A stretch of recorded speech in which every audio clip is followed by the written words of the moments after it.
दिल्ली से swine flu कहर मचाता हुआ जयपुर भी आ चुका है।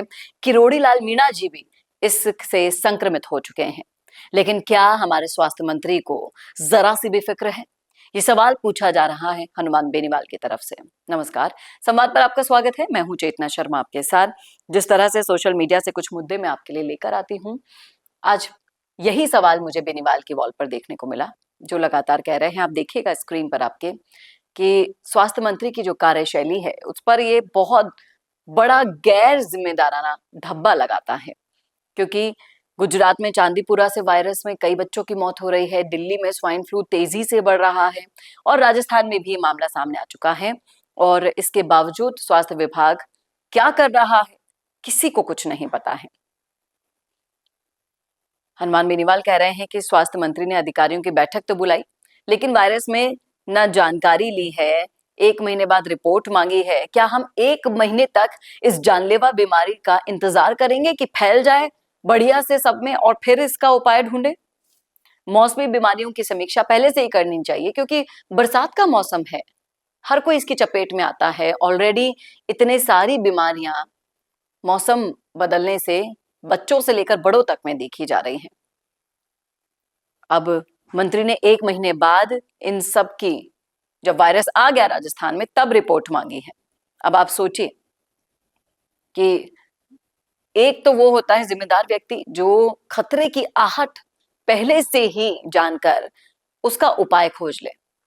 हमने किनको अपने आप को सौंप दिया है, समझ ही नहीं आ रहा किसको बोलें, क्या करें, क्योंकि सब कुछ भगवान भरोसे चल रहा है।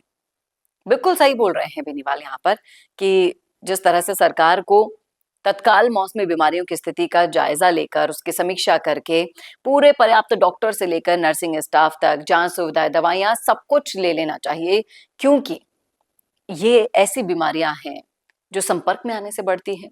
और अगर ये बढ़ गई तो हाथ पांव ऑलरेडी पहले से ही फूले हुए हैं, बाद में क्या होगा क्या नहीं, कुछ नहीं कहा जा सकता इसका।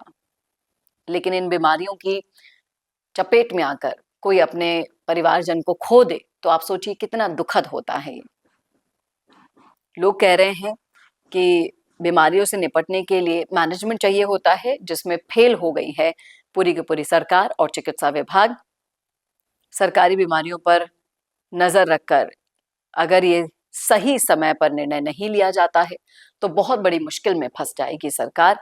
और सरकार का क्या है, ये तो आ जाएगी फिर चली जाएगी।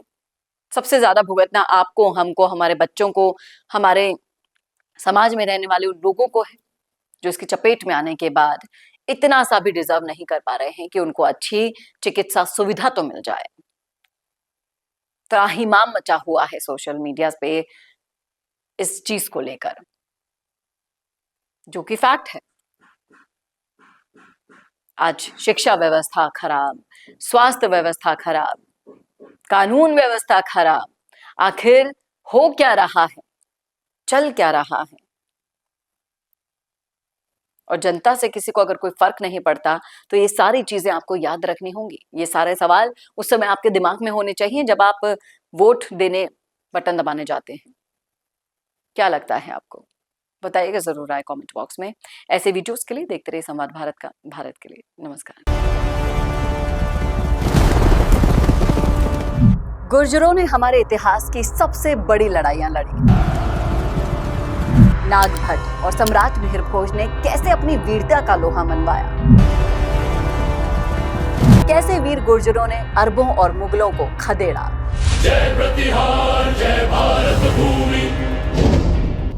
गुर्जर इतिहास क्या है, गुर्जर वीर कौन थे, गुर्जर परंपराएं क्या है और आज समाज किस दिशा में आगे बढ़ रहा है, इन सवालों के जवाब लेकर संवाद न्यूज ला रहा है एक खास सीरीज, गुर्जर को जानो।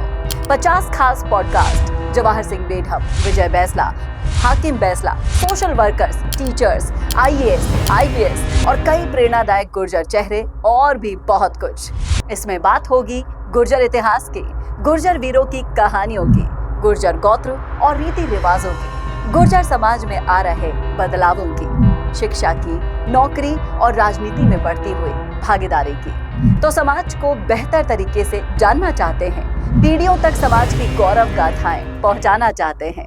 लाखों करोड़ों लोगों तक पहुंचेंगे ये पॉडकास्ट, खुलेंगे इतिहास और वर्तमान के हर पहलू, फिर चप्पे चप्पे तक पहुंचेगा गुर्जर गर्व, घर घर तक पहुंचेंगी सच्ची गुर्जर कहानियां और बच्चा बच्चा भी जानेगा कि आखिर कौन है, कौन थे और रहेंगे वीर गुर्जर। अगर आप भी सपोर्ट करना चाहते हैं इस सीरीज को तो आज ही व्हाट्सएप कीजिए इन नंबरों पर।